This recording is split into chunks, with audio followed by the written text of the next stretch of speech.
All right, I want to do a quick one here. I want to do Optimistic Knicks Fan because somebody like I got love for all my Knicks fans. This was a successful season.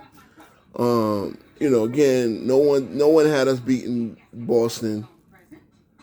No one had us beating Boston, and unfortunately, we were surprised by Indiana team, which is surprising a lot of people, right? I make predictions when I thought the Knicks would stomp a mud hole in Indiana, and Indiana came out fought, right? Again, we blew a game one of all time, but then we seen the OKC do the same thing. End of the day, the Knicks are in a position where, and I think that this is the thing. This is why I do the channel. This is why I do the content I do. This is why I come up with this segment, the Optimistic Knicks Fan. Again, a few people watch it. Not even most of Knicks fans. Most of the people that watch it are not Knicks fans. They just understand that I'm a Knicks fan, and they some of them have come a fan of me by the way I'm not necessarily stoic. I'm an emotional Knicks fan like anybody else, but I'm also a level-headed one.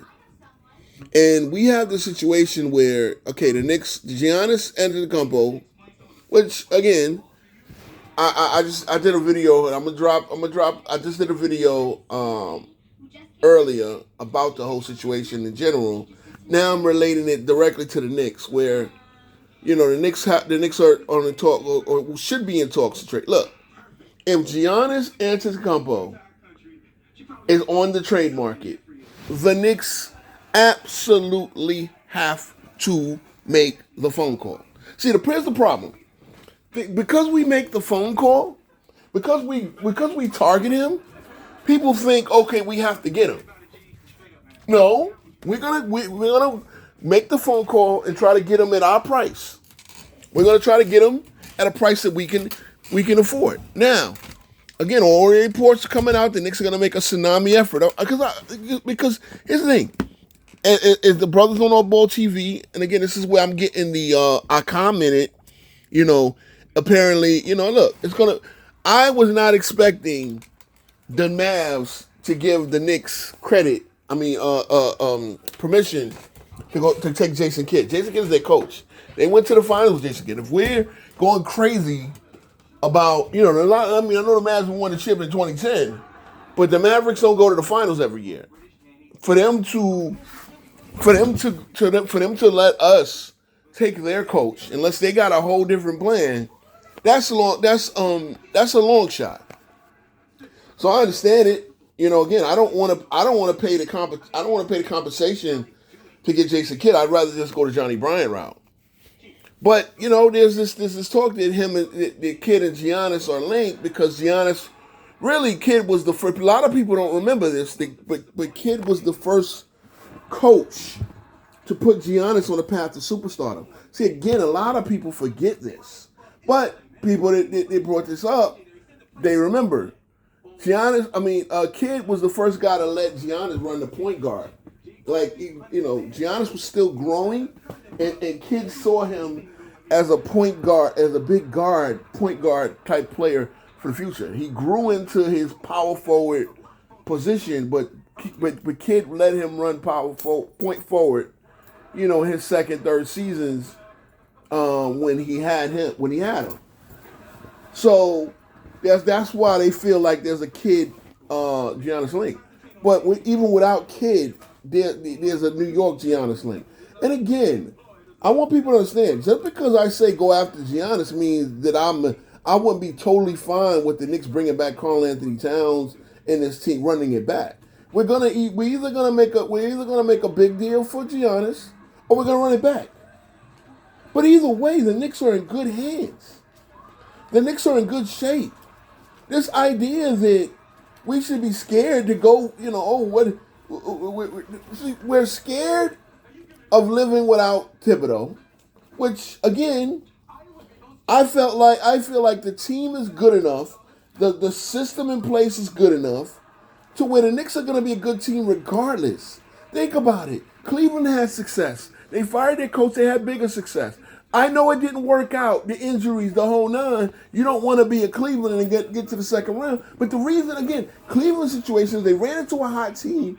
And then their players, again, were injured. Their players were injured. But on top of that, people don't understand, too. You got to bring this further into the discussion. Their players were injured. And it kind of hurt the culture in the locker room because two of the guys, Mobley and Jesus Christ, the guy they got from Atlanta, I can't think of his name, did not even suit up for game 2, and that was an issue I addressed in an earlier video. That how do you not even suit up? How do you it's the playoffs?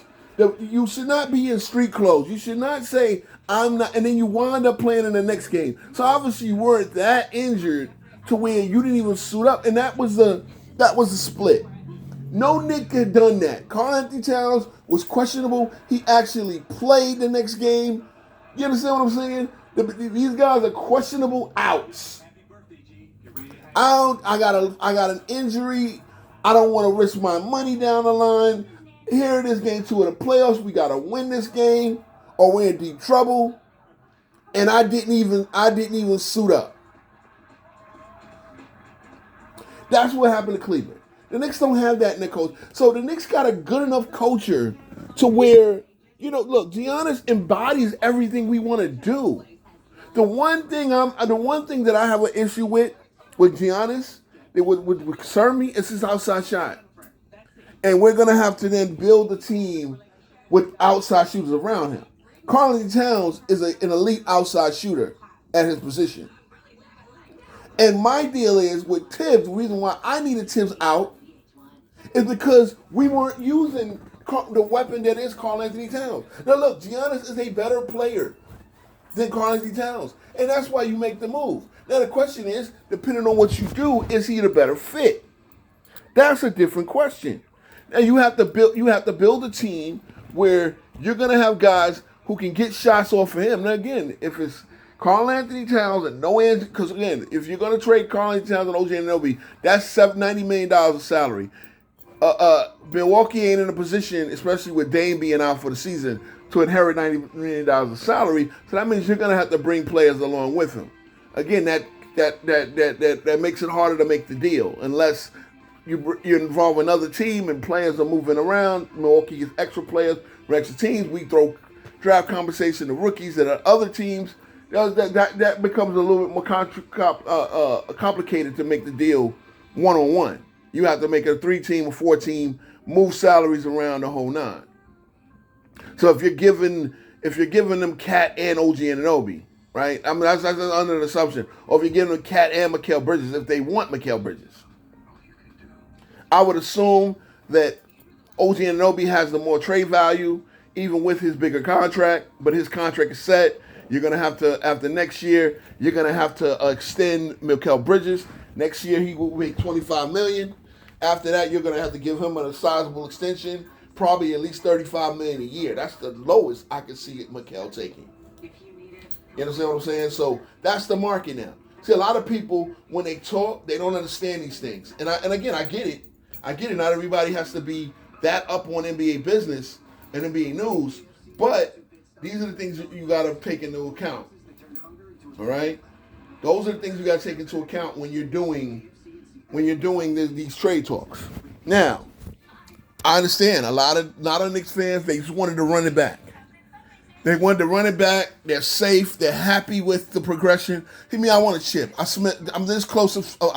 I'm this close. Now, the idea that, OKC would have just ran over the Knicks. I don't believe that. And see, that's the problem. If you feel that way, if anybody feels that way, and if you give any credence to that thought, then guess what? We got to upgrade. We got to bring in a guy who is arguably the best player in the world. Again, there's an argument to make the Giannis is the best player in the world. And the only thing I think holding him back is the shooting splits. The fact that at the free throw line, he's an adventure, 63%, 60-something% shooter, and then his 3-point shot, it's not reliable. Again, what you're getting from him, elite rebounding, elite. Playmaking, creating a 30-point a game score. A guy who you can just count on to get 30-something a night. Okay? So that guy, you go after that guy. That guy comes available. You don't burn the house down. So everybody thinking, oh, this is the Carmelo Anthony situation. First of all, you overdo the Carmelo Anthony situation. We didn't trade a fucking great team. Wilson Chandler, I'm sorry. Wilson Chandler and Timothy Mozgov and Raymond Felton? Come on, stop it. Stop it. But we got enough players to withstand throwing 2 or 3 of them.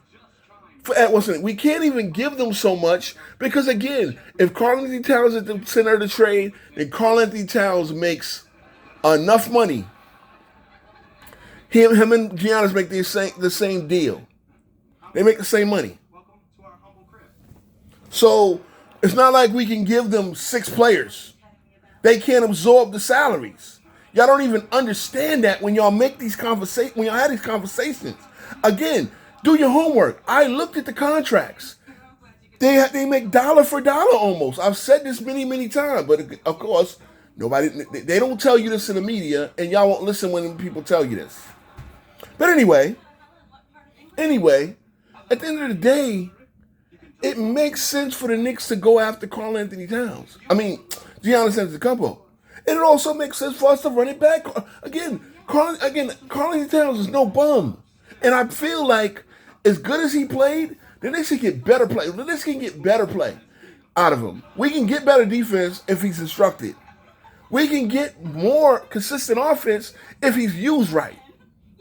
And that's what the Knicks need to do. The Knicks need to hire this coach that is like the improved version of Thibodeau. Because Thibodeau, again, I didn't want Thibodeau fired because Thibodeau was a bad coach. I wanted Thibodeau fired because I realized that there's a plateau. Conference finals is his plateau. He has not proven he can get to the finals. He's been out-coached by better coaches too many times. He's lost 2 coaches. He lost 2 playoff series to Spo. He lost 2 to Carlisle, back-to-back years. There's coaches that he's better than. I'm not buying it. Indiana had a better roster than us. I'm not buying it. They're a team that rely on 7 people score 18. We're a team that rely on 4 people score 18 and more. We got the leading scorer of the playoffs. They got 7 guys that score 7, but the problem is, that's the thing. They were able to use them. We need a coach who uses all of our roster, who puts everybody in position to contribute. And Thibodeau lost that. He did that earlier because he had to, I believe. We had a defensive starting lineup built around Julius Randle, and most of our scoring points came off the bench. People don't realize that. We had a good bench for the last 3 years. And now we don't because we didn't use them. But anyway, like I said, we're pivoting. We're going to pivot to that. We're going to pivot to the new era. And look, stop being scared. These comments that we're not getting Giannis, you don't know this. You don't know it. And if you do, you're going to have to accept it, fans. It's that simple. What I do know is that the Knicks will make every inquiry and every attempt to get Giannis Antetokounmpo in here. That's what I do know. So I'm gonna leave it at that, man. Stop letting the media, stop letting the rhetoric around the team scare you. No, just do that. Stop letting the media dictate your fandom. Look at what's going on. The Knicks are fine. The Knicks are going to win at minimum next year 50 games. At minimum, I can guarantee you. And that just will put us where we are. But the question is what will we do in the playoffs? I want the coach that can get us to 60 wins, home court advantage throughout the playoffs, and a damn chip. That's it. That's it. Do what we need to do. Stop being scared of our own shadow. That's the problem. We're scared of our own shadow, and you Knicks fans need to understand we're in the driver's seat now. Take control of the wheel and hit the gas. Period.